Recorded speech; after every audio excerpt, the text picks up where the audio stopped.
I'm going to do an event in the UK. I had 13,000 followers. And I was like, there's a hotel venue near where I live. I'll get like a little room there. And almost part of me was like, it'd be great if people come, but you know, if they do, great. And if they don't, it'll be okay. And I sold 187 tickets for that event. By the time I flew home, I was at 30,000 followers. Wow. And I went there on my own, made a little presentation.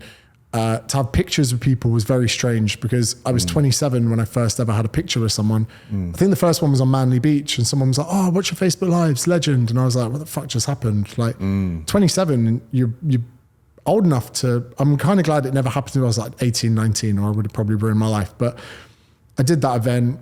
And even though I'd look back now and think it was shit, I was like, oh, that's quite cool. But then I was like, right, I'll do one in Sydney.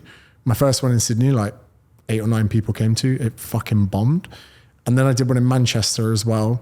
Another time I was back seeing my family and that got about 100 people. Now, net, I think it was profitable because the event here, you know, didn't perform too well. But I was kind of happy that I'd like, in my mind, even though only 9 people came, I could tick off that I'd hosted an educational seminar on Australian soil. And in 2017, maybe early 2018, I get an email from a guy called Luke. And he says, hi mate, I want to run your events for you.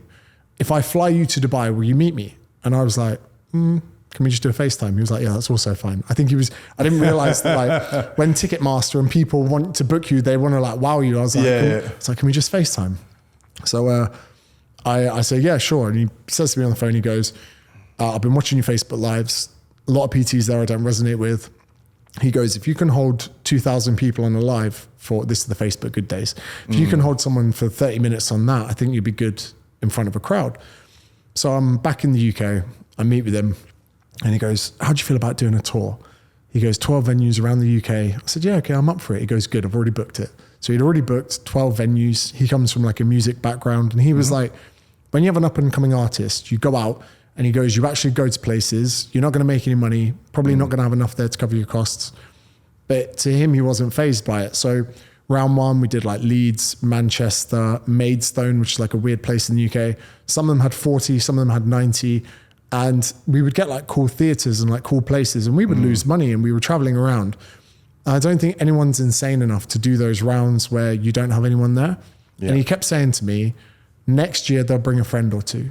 And like, that was his main thing. So then the following year, we did like a Christmas one. We were like, I was back at Christmas, seeing my family. He goes, let's go to these places. Again, we would bring like friends and other people. We would interact with the crowd. They'd be drinking. There'd be like inappropriateness. It was like, it was an educational talk, but it was kind of a weird hybrid of like a mixture of everything.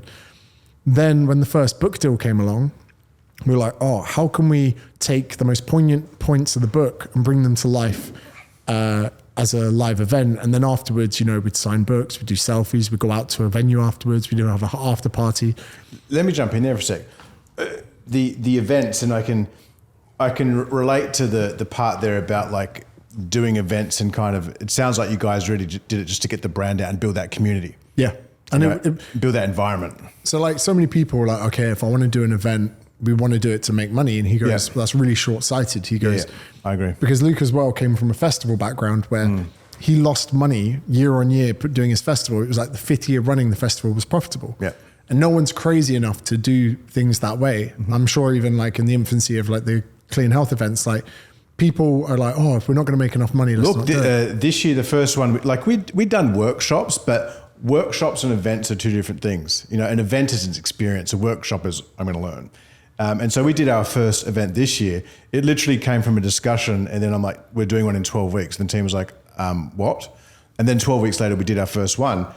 We got to the event at a loss, but at the event, because we already had a product ecosystem behind us, that's where we made our revenue. Yeah, okay. So I was like, well, I'm just going to try this. The worst thing that happens is we get a bunch of people together, we create all this content, and we go away with a bunch of marketing footage.